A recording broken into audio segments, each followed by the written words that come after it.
Di awal film diperlihatkan seorang gadis orgel yang sedang ditahan di rumah sakit jiwa karena ia ini terlalu berbahaya dan bisa mengulek-ngulek kalian sampai muntah-muntah coy. Orgel tersebut bernama Mona Lisa. Lalu tak lama kemudian terdengar suara langkah seorang suster ngesot mendatangi kamar Lisa. Suster tersebut berencana akan memotong rumput-rumput kecil di kebun kecil milik Lisa yang terlihat sudah sangat gersang dan berkutu. Namun tanpa suster ngesot itu sadari, ternyata Lisa ini memiliki kekuatan yang bisa mengendalikan orang lain. Lisa pun berhasil keluar. Saat di pintu depan, salah satu perawat lain sedang asik menonton film Pemersatu Bangsa. Akan tetapi ia pun langsung menggantinya dengan siaran lain. Kampret coy. Tanpa perawat gendut itu sadari, Lisa ini perlahan-lahan mendekatinya.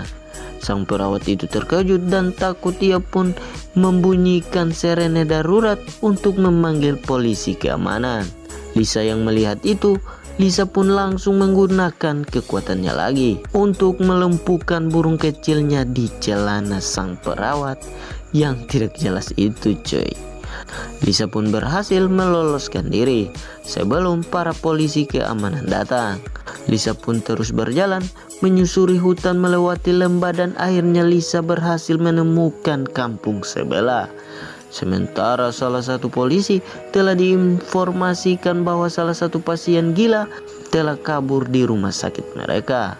Ia pun langsung menelpon markasnya dan memberitahukan kepada anggota lain tentang kabar tersebut. Sementara itu, terlihat Lisa mendekati sebuah minimarket. Lisa pun masuk ke dalam minimarket tersebut dan mencari pisang rebus. Karena tidak ada, ia pun mengambil makanan ringan.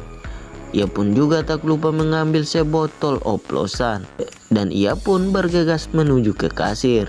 Namun sang kasir memarahinya karena Lisa ini tidak memiliki uang sepeser pun. Lalu tiba-tiba seorang pria yang lagi santuy di depan minimarket membayarkan makanan Lisa. Pria tersebut mengajak Lisa masuk ke dalam mobilnya untuk mencuci lollipopnya agar bersemangat. Ia pun tak tahu kalau Lisa ini adalah orgel coy. Lisa pun santuy dan langsung memakan snack-snacknya. Namun tiba-tiba seorang polisi datang dan memperhatikan Lisa dari kejauhan. Karena Lisa merasa dicurigai, Lisa pun pergi meninggalkan mobil pria tersebut. Pria tersebut kita panggil saja dengan nama Bangkes coy. Polisi yang melihat Lisa pergi meyakini bahwa ia adalah pasien yang kabur dari rumah sakit jiwa. Polisi itu pun langsung mengikuti jejak Lisa. Ia pun terus mengikuti kemana Lisa pergi. Namun ketika polisi itu menunjukkan borgolnya, Lisa pun langsung menggunakan kekuatannya lagi. Polisi itu pun terluka pada bagian pahanya. Hampir saja ia membunuh kepala kecilnya. Karena aba-aba dari sang sutradara, polisi itu pun berhasil selamat. Sementara itu, Lisa pun terus berjalan kaki, tak tahu mau kemana. Mungkin ke hati Bang Akmin coy. Anjay coy. Lisa pun terus berjalan dan akhirnya Lisa mendekati sebuah restoran pisang. Dan ia memandangi seorang pria yang sedang menyantap pisang rebus. Lalu tiba-tiba di depan restoran pisang, dua orang wanita keluar dari restoran pisang tersebut. Dan terjadi cekcok di antara mereka berdua. Mereka berdua sama-sama tidak mau mengalah. Dan akhirnya terjadi baku hambur di depan restoran pisang. Ternyata mereka berkelahi gara-gara pisang gepe bakar tinggal sebungkus. Lisa yang melihat hal itu langsung mendekati mereka dan menolong salah satu wanita yang tidur-tiduran. Dalam perkelahian tersebut, wanita tersebut memperhatikan Lisa dan mengetahui bahwa Lisa inilah yang menolongnya. Ia pun mengajak Lisa makan malam di restoran pisang. Lisa sangat bahagia dan melahap habis pisang rebusnya. Wanita tersebut sangat kagum dengan kekuatan Lisa yang dapat mengendalikan orang lain. Ia pun menawarkan pada Lisa untuk tinggal di rumah mereka untuk menjaga kambing. Akhirnya Lisa pun ikut dengannya. Namun kampretnya pada malam itu mereka ke tempat kerjanya dulu. Ternyata wanita itu adalah seorang penari dan penjual goa bucuk di klub malam. Lisa pun memperhatikan tempat esek-esek itu. Lisa pun melihat wanita temannya tadi sedang menghibur para pria hidung belang yang suka bermain di kebun kecil wanita. Kita sebut saja teman Lisa ini bernama Ayu Slaber. Ayu merasa dilecehkan oleh sekelompok pemuda yang dimana tangan mereka sangat nakal sudah asal-asal pegang. Mereka kira harga goa bucuk sekarang murah coy.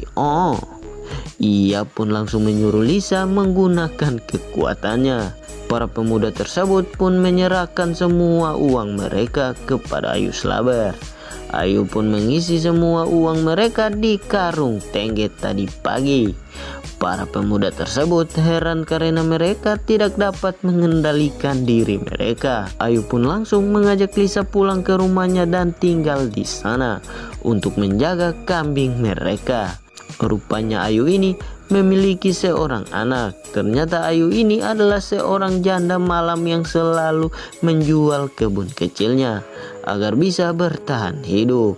Lisa pun dipersilakan masuk dan ia bilang anggap saja rumah sendiri. Bocil tersebut bernama Sam. Sam pun bertanya pada ibunya tentang Lisa dan ibunya mengatakan bahwa Lisa akan tinggal sementara dan akan merawat kambing mereka agar Sam tidak lagi terlambat ke sekolah. Scene pun berpindah 3 hari kemudian di mana pak polisi yang hampir menembak burungnya sendiri ini. Terlihat ia mendatangi rumah sakit jiwa di mana Lisa pernah ditahan. Ia pun membuka berkas dan mengetahui bahwa Lisa ini berasal dari keluarga kelapa tengge dan hobi mencuri kelapa. Lalu adegan berpindah di sebuah ATM di mana Ayu memanfaatkan kekuatan Lisa untuk mencuri. Kemudian adegan berpindah lagi ke kantor polisi di mana salah satu polisi memberikan informasi kepada rekannya bahwa CCTV dari sebuah ATM tertangkap gambar dari Lisa. Ia pun mencatat dan melacak nama Ayu yang bersama Lisa. Lanjut cerita pada malam harinya, di mana Lisa ini mencoba mendekati anak Ayu dan menjadikannya sebagai seorang teman. Tak lama kemudian mereka pun semakin akrab dan keesokan paginya Lisa menemani Sam ini mencuci pakaian di sebuah tempat laundry milik Pak Mamat. Pada saat mencuci pakaian, Lisa melihat luka memar di pipi Sam. Lisa pun berjanji akan memberi pelajaran pada anak yang telah menyakiti Sam. Lalu tak lama kemudian mereka pun kembali ke rumah dan tanpa diduga ternyata teman Sam yang sering membulinya sedang melempari rumahnya dengan telur busuk.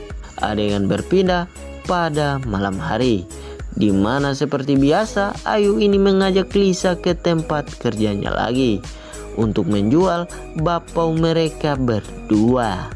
Tanpa mereka sadari, polisi yang hampir menembak burungnya sendiri mendatangi klub tersebut. Security teman Ayu memperingati Ayu melalui pesan. Ayu pun melarikan diri melalui pintu belakang. Namun kampretnya pak polisi itu tetap mengejar mereka. Sehingga sampai pada akhirnya mereka terpojok di jalan buntu. Namun kampretnya di situ Ayu mengatakan bahwa ia tidak mengenali Lisa. Lisa pun marah dan mengambil sebagian uang yang ada di dalam tas Ayu. Mereka pun berhasil lolos dari polisi dan mengambil jalan yang berbeda-beda. Namun tiba-tiba sebuah mobil mengikuti Ayu dan mendekatinya. Rupanya mereka adalah sekelompok pemuda yang pernah diperas Ayu di klub malam. Ayu pun memberikan mereka uang dengan harapan mereka akan melupakan kejadian tersebut. Terlihat di situ Lisa berhasil kembali ke rumah Ayu. Lisa pun mengajak Sam untuk kabur bersamanya. Sam pun mengikuti Lisa dan membawa semua uang tabungannya. Mereka pun menuju minimarket di mana si Bangkes ini sering nongkrong di sana. Lisa langsung menghampiri si Bangkes ini dan mengatakan niatnya untuk kabur ke kampung sebelah. Si Bangkes pun langsung mengajak mereka menuju ke rumahnya. Sementara itu pihak kepolisian mendatangi rumah Ayu dan ternyata Sam menulis surat untuk ibunya. Ia bilang bahwa kambing ia ikat di kebun Pak Mamat. Sementara itu terlihat si Bangkes ini mengubah gaya rambut Lisa dan Sam agar tidak mudah dikenali. Lalu kemudian ia menghubungi rekannya untuk membuatkan mereka identitas palsu agar dapat membeli tiket pesawat dan kabur menuju ke kampung sebelah. Polisi mengikuti petunjuk yang ditulis pada surat di mana mereka berdua berencana kabur di kampung sebelah. Scene pun berpindah di pagi dini hari. Terlihat mereka yang telah sampai di bandara.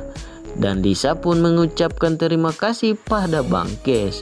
Dan Lisa tak lupa memberikannya sedikit kecupan manis di bibir busuknya agar ia selalu mengingat kebun kecil milik Lisa. Si Bangkes pun mengatakan pada Lisa agar menjaga diri dan goa bucuknya baik-baik.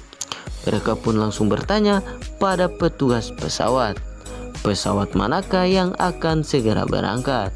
Lalu sang petugas mengatakan ada 2 kota tujuan yang akan berangkat 15 menit lagi, yaitu Kampung Durian Runtuh dan Kampung PC. Mereka pun meminta Kampung PC. Dan sang petugas pun meminta kartu identitas untuk memproses tiket mereka. Dan terlihat situ Sam pun izin untuk pergi ke toilet. Lalu Sam ini melihat seorang pria yang habis bermain sabun. Ia pun meminjam telepon miliknya. Ia pun menelpon ibunya dan berpamitan pada ibunya. Dan ia mengatakan mereka akan menuju ke kampung PC. Semua polisi pun bergegas menuju ke bandara. Lisa dan Sam pun berhasil masuk ke dalam gate penerbangan. Namun kampretnya semua petugas diberikan perintah untuk memeriksa lebih ketat lagi. Karena mereka telah kabari telah ada orgil di sana. Polisi dan petugas pun terus mencari mereka. Sam pun terdiam dan berpikir bagaimana mereka dapat meloloskan diri. Namun akhirnya Sam memutuskan akan menarik perhatian para petugas agar Lisa bisa masuk ke dalam pesawat. Sam pun memeluk Lisa sebelum melakukan hal konyol tersebut. Berkat kejeniusan Sam, akhirnya Lisa ini tidak dicurigai. Dan Lisa pun berhasil masuk ke dalam pesawat. Sementara pak polisi datang dan menghampiri Sam dan bertanya pada Sam kemana mereka akan terbang. Sam pun menjawab bahwa mereka akan pergi ke kampung PC. Sementara itu Mona Lisa sudah terbang menuju kampung Durian Runtuh dan bertemu Upin Ipin di sana. Betul. Lalu film pun selesai. Oke guys, cukup sekian alur cerita dari Mona Lisa and the Boardman, yang dimana film ini terlalu seru coy, karena pemerannya ini sangatlah cantik dan memiliki kekuatan yang bisa mengendalikan kepala kecil kalian. So, jika kalian belum berteman, silahkan klik tombol subscribe-nya. Jika kalian suka video ini, jangan lupa tinggalkan like-nya. Jika gua ada salah-salah kata, mohon dimaafkan. See you next time. Bye-bye.